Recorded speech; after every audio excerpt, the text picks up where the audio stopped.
Hey, what's happening? It's your boy Big K.R.I.T, third co-representative. You know I'm rocking with DJBooth. I appreciate all the support since K.R.I.T was here drop. They know what it is, man.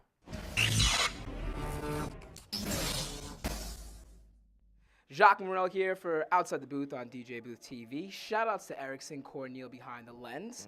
And I'm here with Big K.R.I.T for my third interview with him in about 3 years. Yeah, man. Man, what's happening, bro? Man, a lot, bro. We dropped the K.R.I.T in time. People loving it. I'm excited to go back out on tour. The crowd turning up, more energy music, a lot more cardio on stage and shit. Yo, I just saw you performing at the Broccoli Festival. Yeah. And you were just performing just last week. Yeah, man. And it's funny how you say a lot more cardio on stage. Oh, yeah, you were sweating. Oh man, you were but really see, that was that literally 45 minutes, 50 minutes into the set though. So don't get it twisted. That wasn't the beginning of the show. No like, P90X on the bus? No, hell no. The stage is enough. But don't get it twisted. We're gonna start incorporating that. But I like to think of my cardio workout is performing. Yeah. And then we go out and you do it every day for at least 50 to 60 days, and you're gonna be in shape or something, so you can run away from some shit. You know what I'm saying? At least I like to think of that. Well, yeah, you really could. Anything goes down, I can run away from it. I promise. For real. Just hope no one catches you running away. No, but depends on what it is. Like monsters building, falling and shit. I'm running now. Boogeyman. I don't, that's some dream shit. I don't think that's something that you can really run away. That's that in the dream state running, but you ain't going nowhere kind of shit. Well, speaking of dream state, okay. R.E.M. R.E.M. The funniest thing, you were recording that video, right? I saw the video. Were you in Herald Square doing it on those 2 giant escalators coming down? We was in train station. Yeah, train station. Yeah, that's it. Yeah, that's where we was at. Shout out to Luke and Chris for shooting that. Did anybody stop you, say, "Oh, Big K.R.I.T, what's up"? No, bro. It was 3 o'clock in the morning. Wow. Yeah, that's why I was nobody down there. It was mad creepy in that motherfucker too. Yeah, it looked creepy. The video looked like a little. Yeah, but it wasn't nobody in that motherfucker. Nobody. Nah, it was horror story shit. I promise you. It was cool though. Ain't nobody stop us. Nobody was good. Well, it's better from your country, dude. You know, it's not that many people bumping into you. You know. Yeah. But that's not even that. It's just it was better that way. That way we could film and it wouldn't be a random person behind me that you'd have to be like, yo, are you okay with being in this video or some shit? You're right, or blur them out. Like, nah, we don't get it fucked up. We had to wait sometimes because people coming up and down the escalator. But it for the most part, it was cool. Hey, video came out great. Yeah, it did.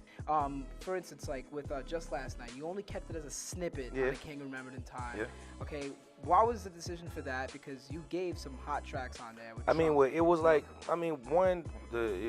I know with that record, we probably gonna go somewhere with that one. Yeah. And so I'm gonna put a snippet of this. Gotcha. And it built up the anticipation, and when my trunk come on, it's like, oh shit.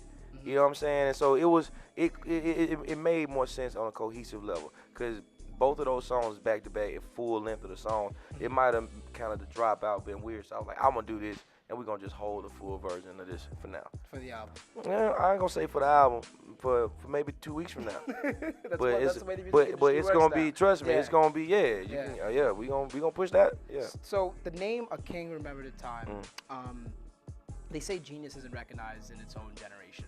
Is that how you kind of see yourself? Like, this is going to be like a kind of thing where when my whole body of work is said and done, this is when people are going to look back and say, hey, this guy was producing hits in 2005.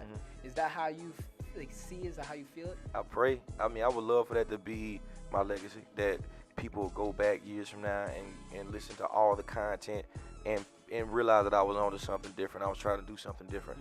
And, for me, it's all about growth and knowing that it's all about the music at the end of the day. Whether you get the major accolades or not, Lord willing, that people will go back just like vinyl records and they'll discover a song or discover something, and somebody may sample it and turn it into something bigger than what I ever imagined. That's what it's always been about, timeless music for me, brother. And I just appreciate the fact I can drop a body of work and people go back to it that I did 2-3 years ago and be like, damn, I didn't hear this song. Damn, what is this? And that's how it is. A lot of the new people that all they've gotten is King Remembered in Time go back and they can't understand how I've dropped so much. And they didn't even hear it. And it's still a blessing though, because they get to hear my whole story. They get to hear the hunger. They get to hear the frustration. They get to hear the happiness. All of that. Yeah. So you said, I heard you in another interview, you're trying to give an old sound and you want to be like people sample your music. Tell me the idea behind that.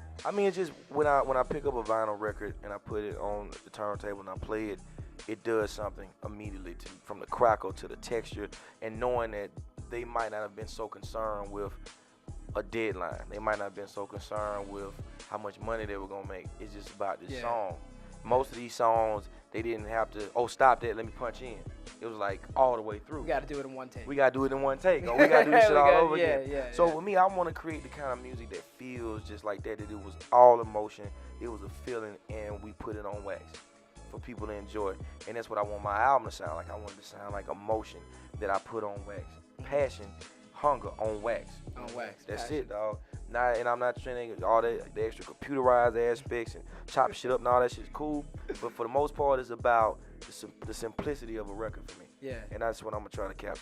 All right. So finally, like I said, where can they get some merch from you? When Man, go to BigK.com. Hit me on Twitter.com/BigK.R.I.T, Facebook.com/Big K.R.I.T, and we keep you updated on everything, Sean. Well, Jacques Morel here, Big K.R.I.T, Erikson Corniel behind the lens, outside the booth on DJBooth. Shout out DJBooth, they've been showing love since that freestyle I dropped for them. I appreciate the love. Forever. Yo. Make sure King remembered in time, and we're gonna catch you guys soon.